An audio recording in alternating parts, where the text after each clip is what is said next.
Hello Guardians, it is Ebontis, and in this video I want to talk about leveling up your Guardian from the starting level all the way to the highest Pinnacle cap that you can get to, which is 1810. Now, you start out at 1600, and just to get this out of the way, the gear score is what I'm talking about in this entire video. That white number, 1600 gear, the +8 bonus comes from your artifact, and that is just based on experience you get from activities, and it is a temporary seasonal bonus that you get as you play through. That, I just wanted to get the power bonus out of the way. Nothing I'm talking about in this video is relation to that bonus. It is all related to gear score. Now, as is typical with expansions for Destiny, Bungie raised the floor of everybody's gear to 1600. So whether you're an old player who hasn't played in 2 years or you're brand new, we're all starting at 1600. So your goal is to go from 1600 all the way up to 1810. And you've got a couple hurdles to get over. The first one is at 1750. That is considered the soft cap. Now, to get from 1600 to 1750, you can do anything you want in the game, and every piece of gear that drops from an enemy, from an activity, a strike, a crucible match, does not matter. Any piece of gear that you get is going to be higher level than your current average gear score. Now, by average gear score, I literally mean that number of 1600. Because I can equip something that's much higher, but that average gear score is what your level is based around. Normally, you don't have anything quite this drastic. This is from another character. Normally, you've got something that's just like a little bit higher, like 1600, 1609, 1607, 1603, 1605, and your average would be like 1604. Now, the game knows whether you have something equipped or not, because these three pieces of 1770 gear exist. Now, they're from another character, and they could be in the vault or on another character, but all your characters can share weapons. Armor is class specific.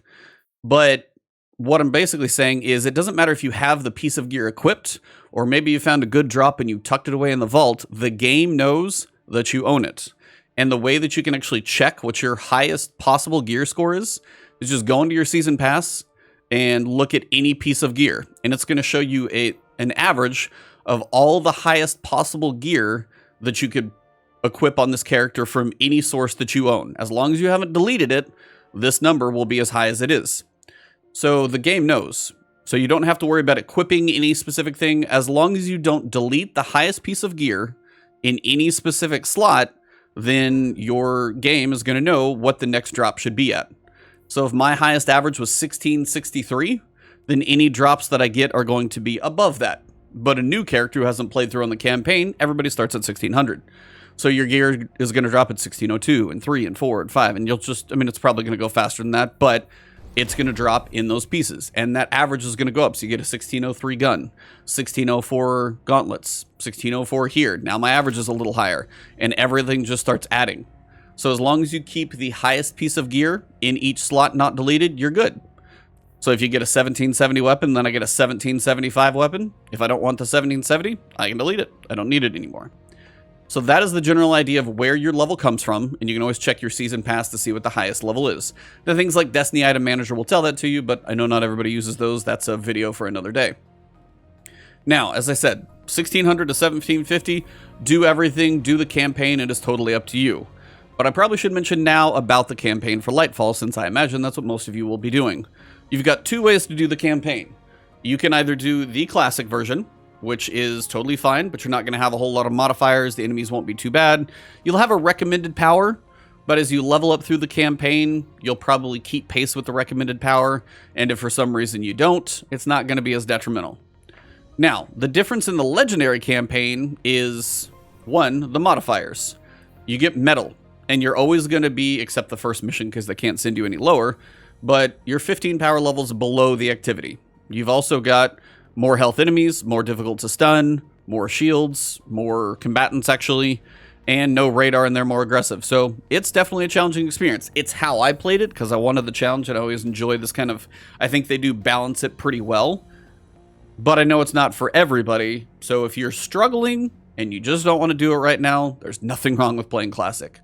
You can come back later, and you can even start on Legend, do the first couple missions, and all of a sudden you're like, all right, I hit a wall, what the heck? Switch over to Classic. If you feel more comfortable there, get through it, and you can come back and play the missions and get these rewards. Now, the rewards are nice because the gear bundle drops at 1770. Basically, it's 8 blues, 1 in each slot, and then 8 upgrade modules. So you can take each of those pieces of gear and then basically put those into other gear so you can level up, you know, legendary gear.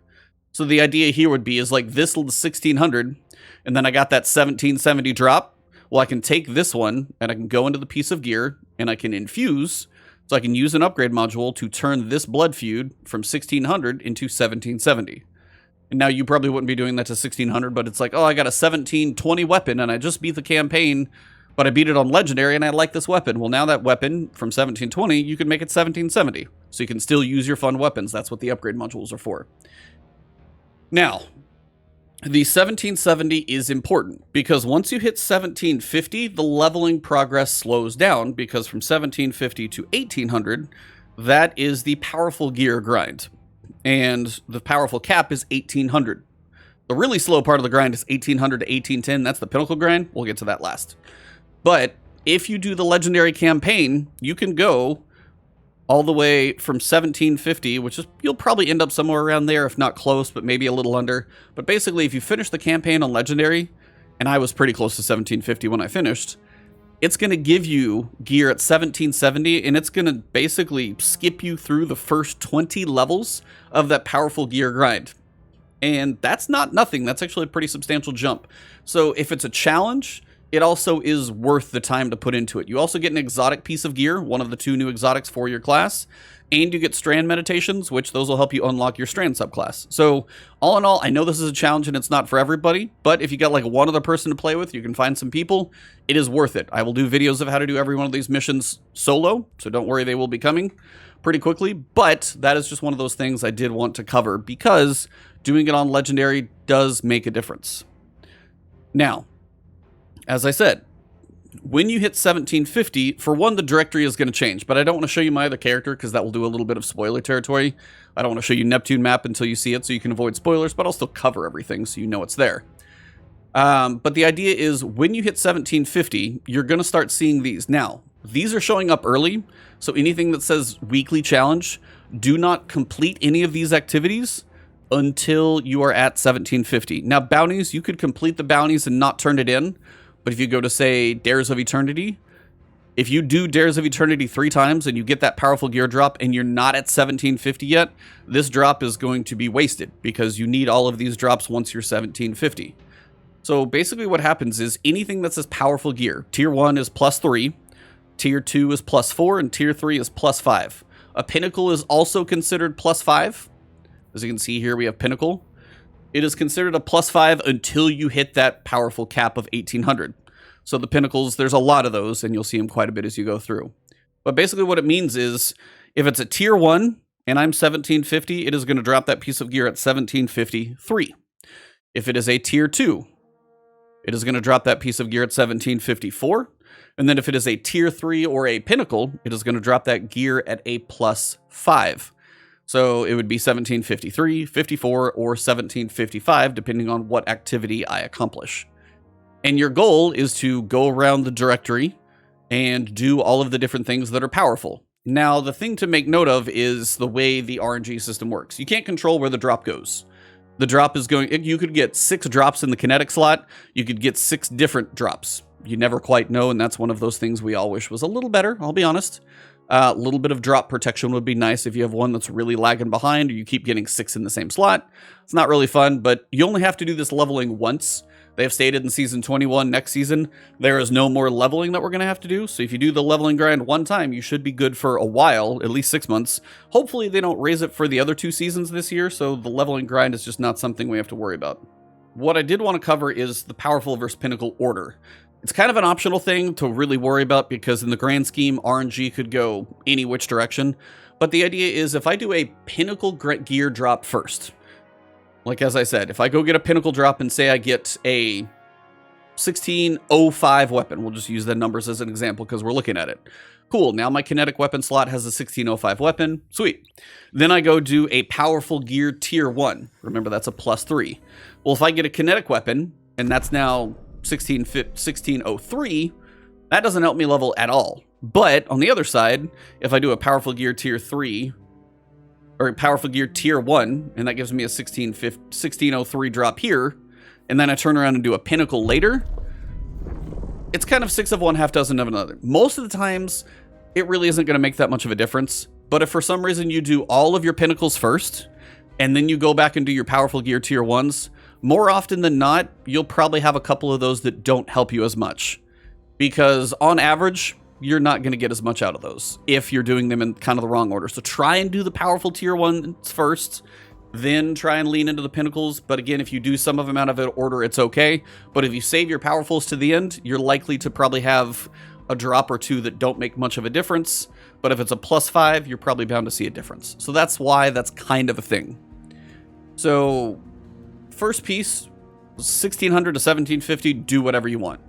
Probably the campaign, legendary if you're capable, or save it for later. And again, if you do 4 of the missions on classic, or 4 of the missions on legendary, and then just hit a wall for the 5th one, and then you switch over to classic, you can go back and do those last 4 missions on legendary and then get that drop still. So if you just want to complete the campaign and then go back and try and do them with a little better stuff, you can do that too. So that's an option, just to throw it out there.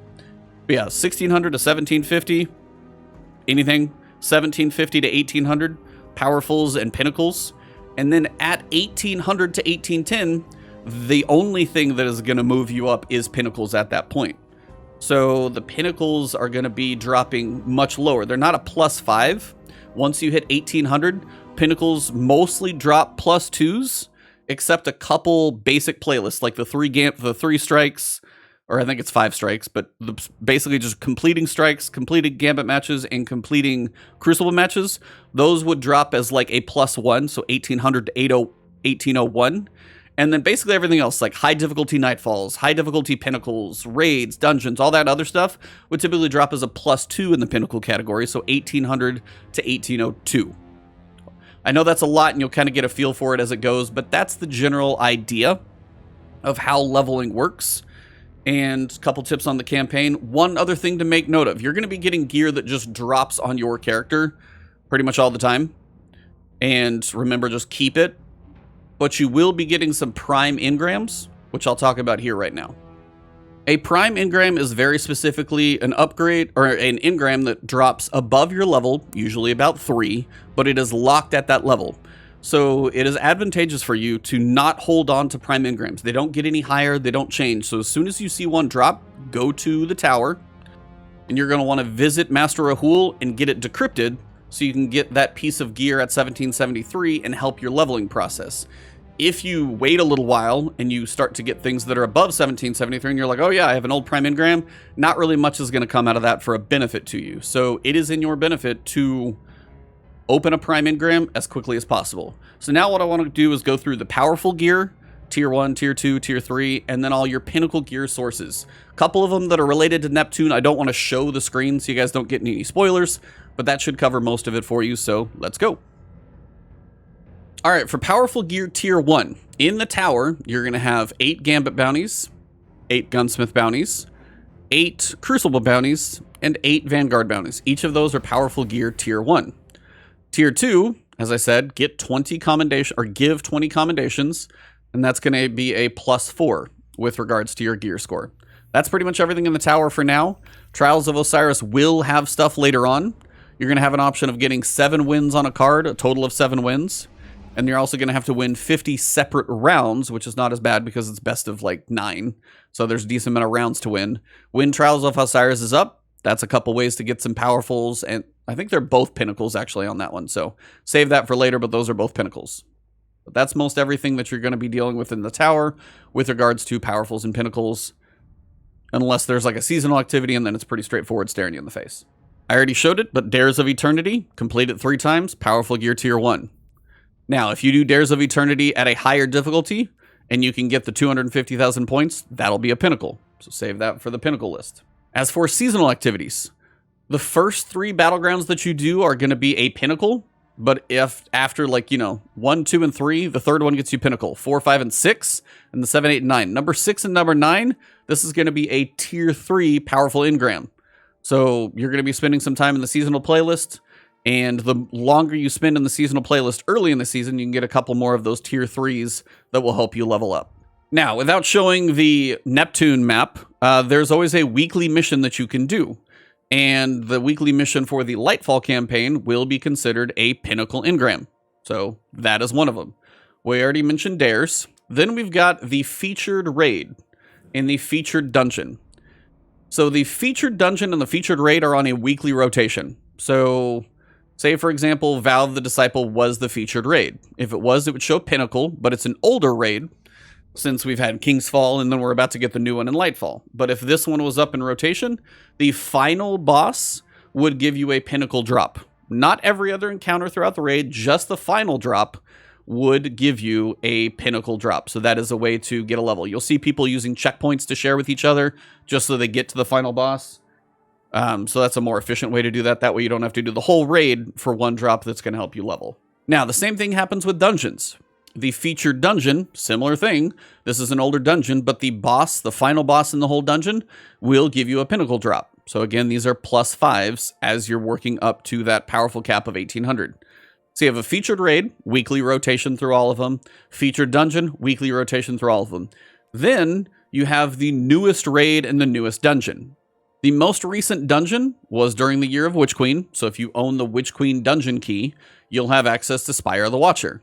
And Spire of the Watcher, until next season, in Season 21, we will get a new dungeon then. But right now, this is the newest dungeon, so every encounter in Spire of the Watcher will give you Pinnacle gear all the way through.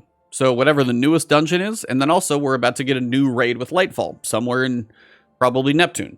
So when you go through that raid, every drop is going to be a Pinnacle drop. It's either going to be a +5 if you're under the powerful gap, or if you're in the 1800 to 1810, every drop is going to be 2 higher than your power level. So if you're 1800, it's going to drop as an 1802.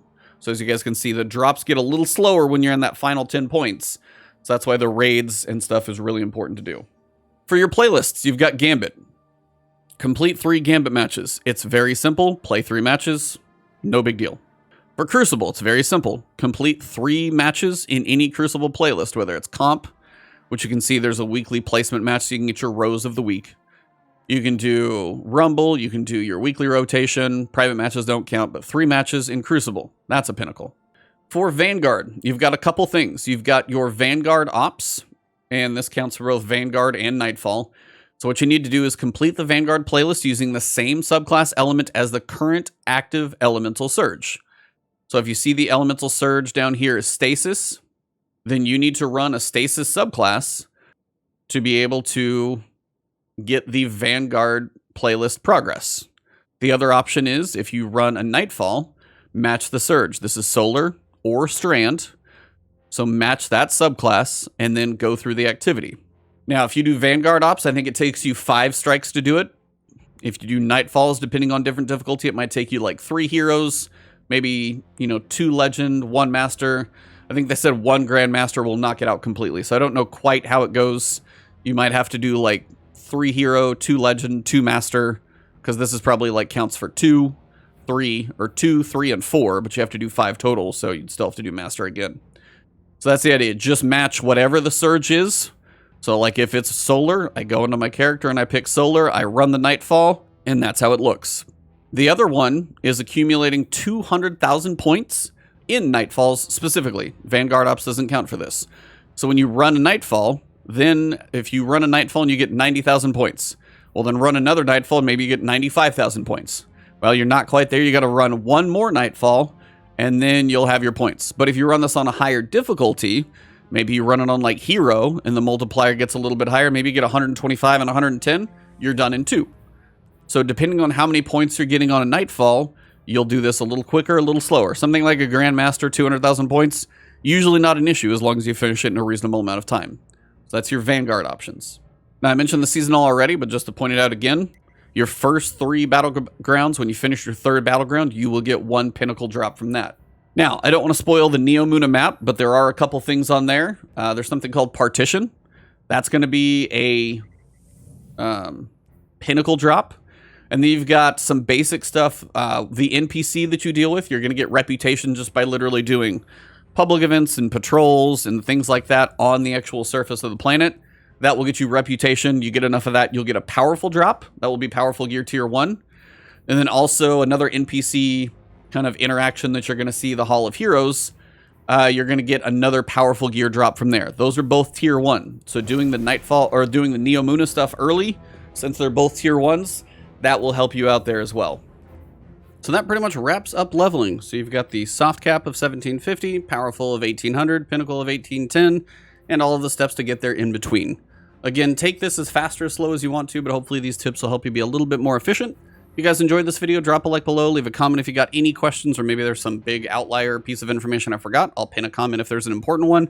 If you guys want to find me on Twitch or Twitter, it is Ebontis, but right here on YouTube, definitely hit that subscribe button, hit the alert bell. I've got so many more videos coming for you guys to help you work your way through Lightfall. Stay tuned, and I hope to see you in the next one. Good luck out there.